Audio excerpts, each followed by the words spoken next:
Hi guys, welcome back to Dr. Hill's Academy. Today we'll be discussing anatomical position, anatomical planes alongside terms related to anatomy. Stay tuned.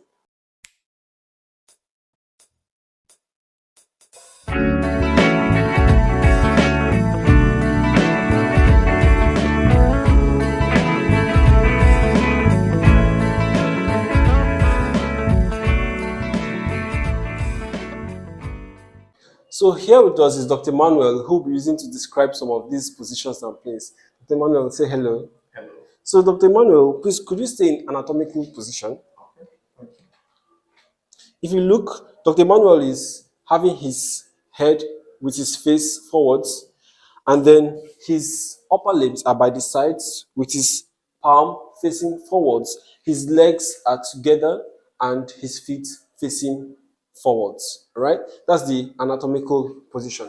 Now we'll be describing the anatomical planes. If I use this to slice Dr. Emmanuel into two equal halves, the plane along which I sliced this is the what? Median plane.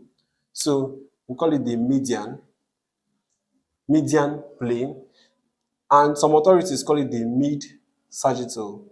Median plane is used more in the American setting, okay? So if I divide Dr. Emmanuel into two equal halves, the imaginary line dividing him is called what? A plane. This is the plane, the median plane. And then I'll divide him into two equal halves. Each half is called what? A section.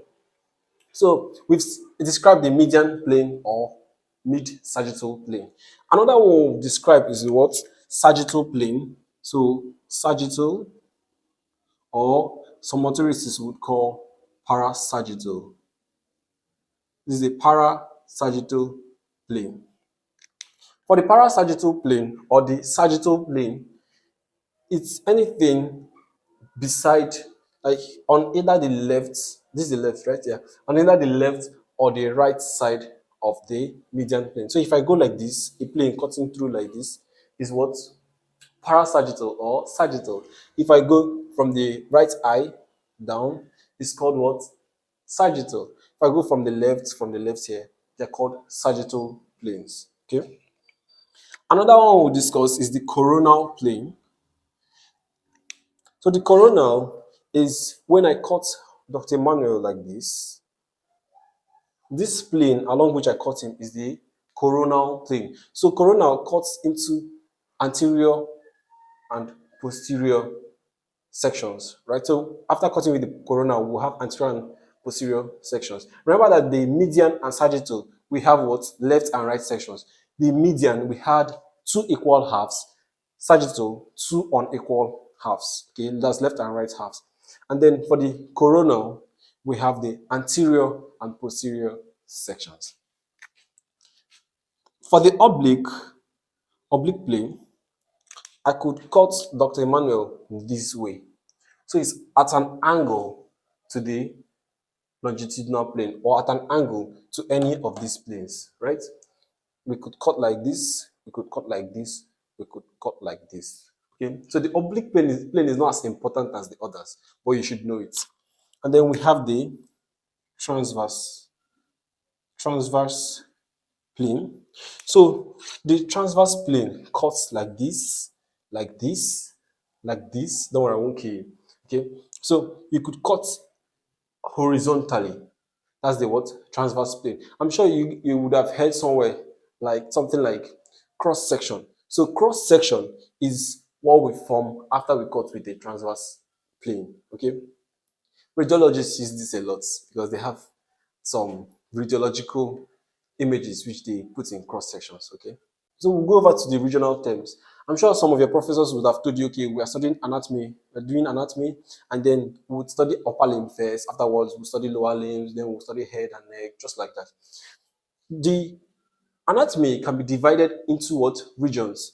And we have the head, we have the neck, we have the upper limb, the thorax, abdomen, pelvis, perineum, and then lower limbs. So, sorry, we have the head, we have the neck, We have what else? Upper limb. What else do we have? We have the thorax. We have the abdomen, pelvis, perineum, and then we have the what? Lower limbs. That's correct. For the head is also what? Cephalic. Cephalic. Say cephalic. The neck is what? Cervical. Cervical.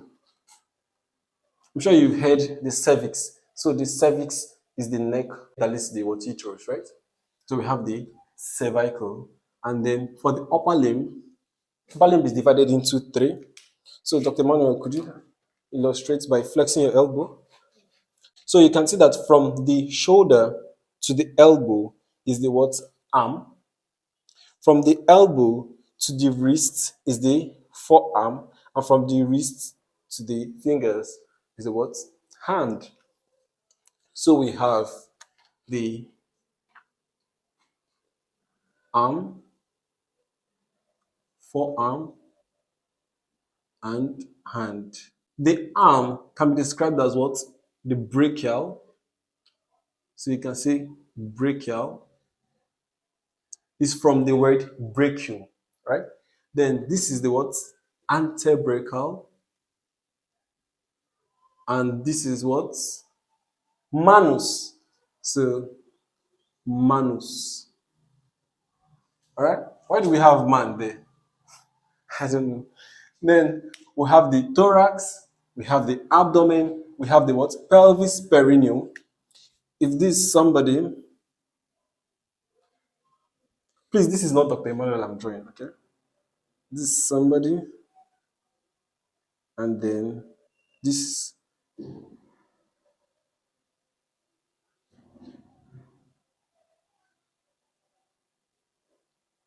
So we have his head, we have the neck, we have the thorax, we have the upper limb, which I did not fully show. Then we have the abdomen, pelvis, perineum. So the reason I drew this is I want to show you the pelvis perineum. This is the pelvis perineum. Then this is the abdomen. This is the thorax.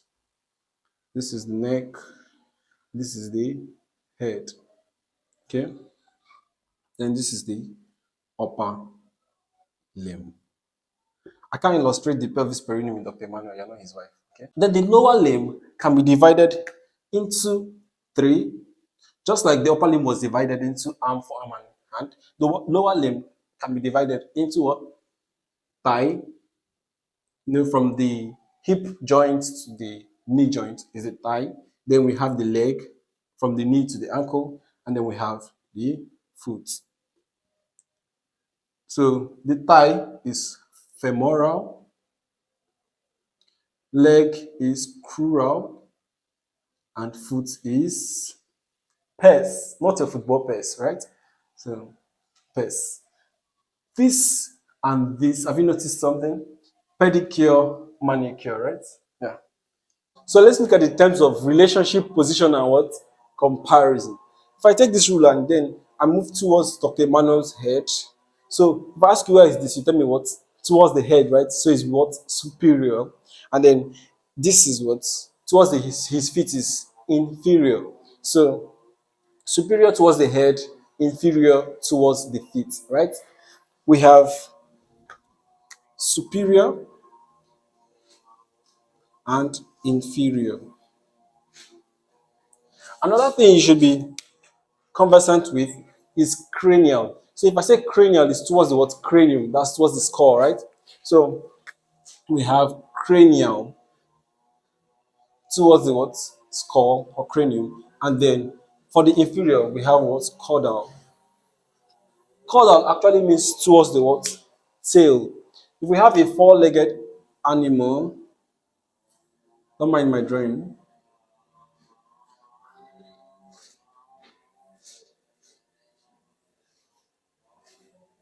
So these are four-legged animal. We have another leg over here. We have another leg over here. Don't mind the drawing, please. The eye, what should we call this? Does a dinosaur look like this? Okay. So we have the cranial towards here, right? And then we have the caudal towards the tail, cranial towards here. So the cranial is towards the head, caudal is towards the tail. So these two terms are used more in four-legged animals, but they can also be used in humans because cranial is superior as well in humans, and then caudal is what? Inferior. Another term we'll look at is what?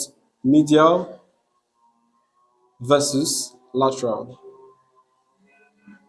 So this is the middle of Dr. Emmanuel. Away from the middle is the what? Lateral, and then close to the middle is medial. So if I drop this here and drop this here, and I ask you between the marker and the ruler, which is medial, which is lateral, the ruler is medial because it's closer to the midline, and then the lateral is for the marker because the marker is by the side that's more away from the midline than this is. So it's used to compare this with this, comparing two positions, right? Another one we'll discuss is what? Dorsum. For the dorsum, if there is a protruded, if Dr. Manuel, please stand in an anatomical position. If there is a protruded part, a part that is protruding forwards, which part will protrude forward if Dr. Manuel stands in an anatomical position? I'm sure you will say the nose, that's one. And then what? The feet. So the superior part of the protruded aspect or the superior part of the protruded structure is what? The dorsum of that structure. So you can see the dorsum of his nose, and then his feet, the one that is the side that is facing upwards is the what? Dorsum. We've described the dorsum, right? That's the dorsum being the dorsum of the nose, the dorsum of the foot, right? Now, I want to tell you something else that you can use for dorsum. The back of the hand, this side, is also the dorsum. So this is the dorsum of the hand, right? Remember the dorsum of the feet is the one that is facing upwards, right? If I now ask you where this is called, what will you say? Palm, right? As this is the palmar surface. We've described the dorsal surface, and then this is the palmar surface. For the foot, the part that is facing upwards is the what? Dorsum, right? So that's the dorsal surface. And then the part that is on the ground, constantly on the ground, is what? Plantar. So we've seen the palmar and plantar surfaces. Another term we would want to describe is the posterior slash anterior. So, Dr. Manuel, could you just rotate slightly? This is the anterior facing the front. This is the posterior facing the back. So towards the back is the posterior, towards the front is the anterior. If we drop these two structures, that's the ruler and the marker, and I ask you which is anterior, you tell me this, right? Which is posterior, you tell me this. And two other terms that are similar are the ventral for the anterior and dorsal for the posterior. So if we look at four-legged animals, let me first write it. So this the dorsal, and then this the ventral. So if we look at the four-legged animals, we see that here, that's towards here will be the dorsal, and then towards here will be the ventral. So this aspect will be the ventral, this aspect will be the dorsal. So if I tell you this, if I draw something and tell you where is the dot, you tell me it's towards the what? Dorsal surface. Where is the line? You tell me it's towards the ventral surface. Imagine this animal stands upwards. You can see that this is still the ventral, this is still the dorsal. But looking at them, if I ask you where is the anterior surface, where is the posterior surface, knowing fully well that this is the dorsal, this is the ventral, you wouldn't say that the dorsal is the posterior. All right? The anterior would be towards here, the posterior will be towards here, okay? But then the dorsal will be towards here, that's towards the back, and then the ventral will be towards the belly, right? This relationship are for four-legged animals. Meanwhile, humans, our ventral is our anterior, our dorsal is our posterior. Four-legged animals have anterior, posterior, dorsal, ventral. Okay? Another term we'll look at is superficial slash intermediate slash deep. Imagine we are using a scalpel to cut open the flesh, the skin. From the skin, we are going deep down, superficial tissue, the deep tissues, the muscles, the bones. As we are going deeper. So the part that is towards the skin is the superficial. The part that is deep is the what? That's the part that is towards the bone is the what deep. So this term is more of a comparison term. If I say which between this structure and this structure, which is superficial, which is deep, you tell me the one towards the skin is superficial, the one towards the bone is deep. If I now ask you what of intermediate, is anything is the one that is between two structures. So it's between the superficial and deep. That's the what intermediate. Okay. We'd also look at the proximal slash distal. Yeah, Dr. Manuel.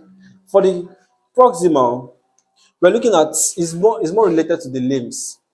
We're looking at structures that are towards the core, towards the trunk. If you take Dr. Emmanuel's limb, that's the upper limb, the parts that are towards the core or towards the axial skeleton is the what proximal. So this area is the proximal, and then the part that away is the what distal. So if I tell you between the arm and the forearm, which is proximal?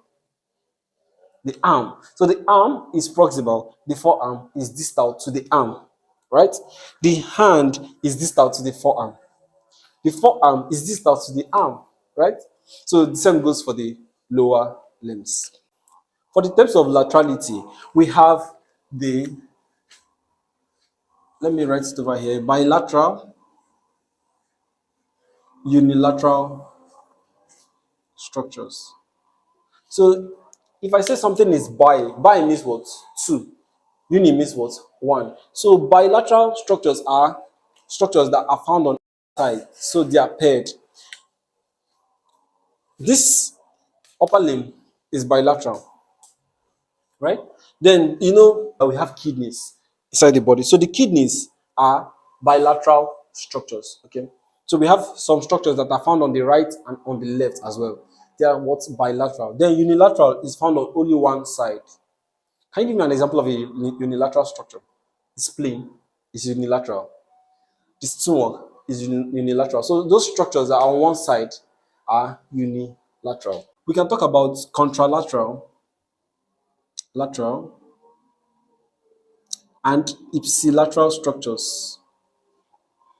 Don't mistake contralateral for bilateral. Bilateral is for a structure.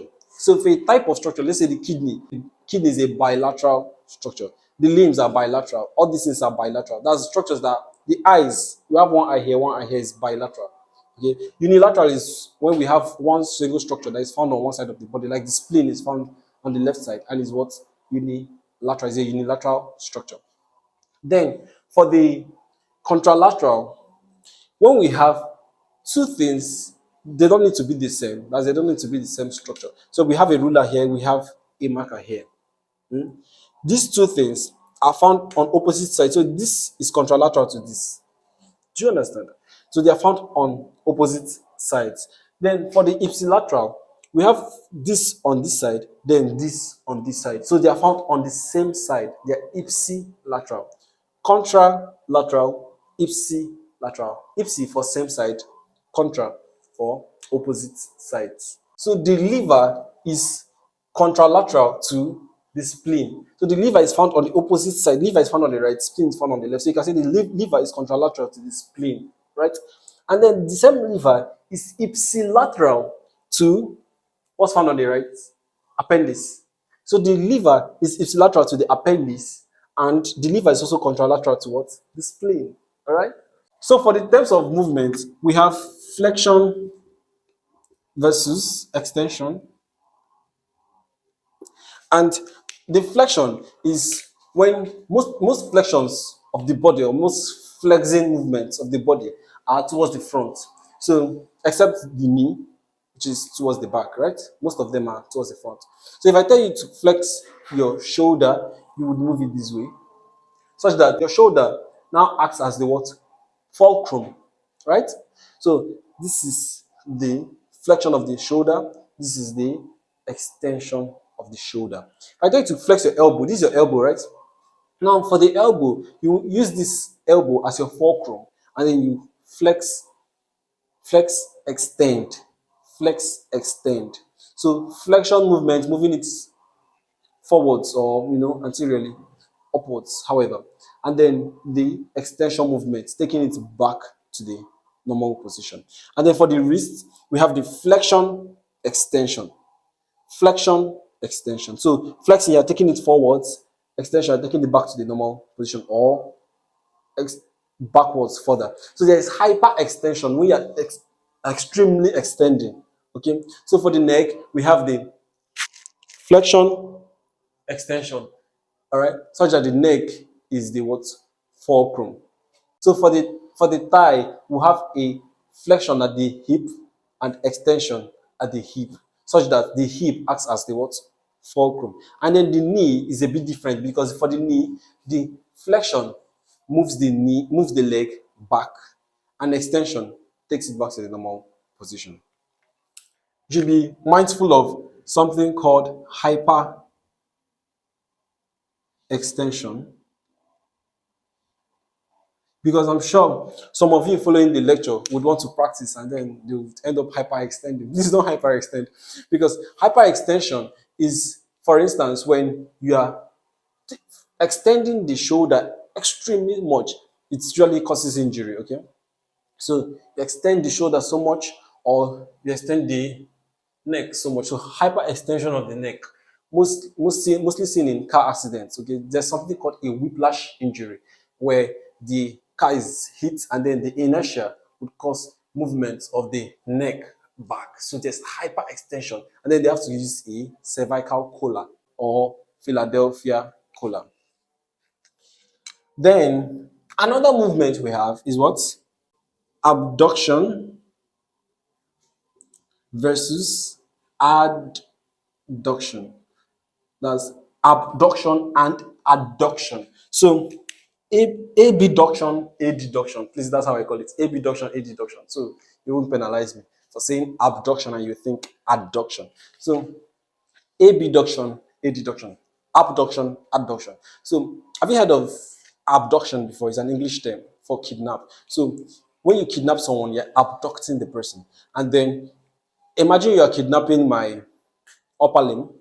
You're kidnapping it this way, right? So you're taking it away from the body. You're abducting it, and then adducting means you're adding it back to the body. Abducting, kidnapping, adducting, adding it back to the body. Another term will describe circumduction. Circumduction. So before we describe the circumduction, let me tell you, for the abduction and adduction of the fingers, if I abduct, I'm moving them away from this third finger. So this is the third finger, this is the middle finger. So abduct, adduct, abduct, adduct, abduct, adduct, abduct, adduct, right? And then for the circumduction, circumduction usually involves the upper limbs and the lower limbs. So moving, swinging this way in a circular motion, rotating in a circular motion. This is called circumduction. It consists of what? Flexion, abduction, extension, and adduction. So flexion, abduction, extension, adduction, right? The next one we'll be describing is rotation. Basically, this is the anatomical position, and then turning the upper limb inside or inwards is internal rotation. Taking it outwards is external rotation. So you can say internal rotation, external rotation. So in internal rotation, the this aspect of that's the anterior aspect of the upper limb in anatomical position is turned towards the body, and then external rotation is turned away from the body. So externally, it's rotated externally, it's rotated internally. So for the internal rotation, it's also called what? Can you guess? Medial rotation. So you can also call it the medial rotation. This is the what? Lateral rotation. Remember what I told you about medial and lateral? Medial is towards the midline, lateral is away from the midline. So when you take this and then bring it more towards the midline, is what? Medial rotation or internal rotation. When you take it more away from the midline, is what? External rotation.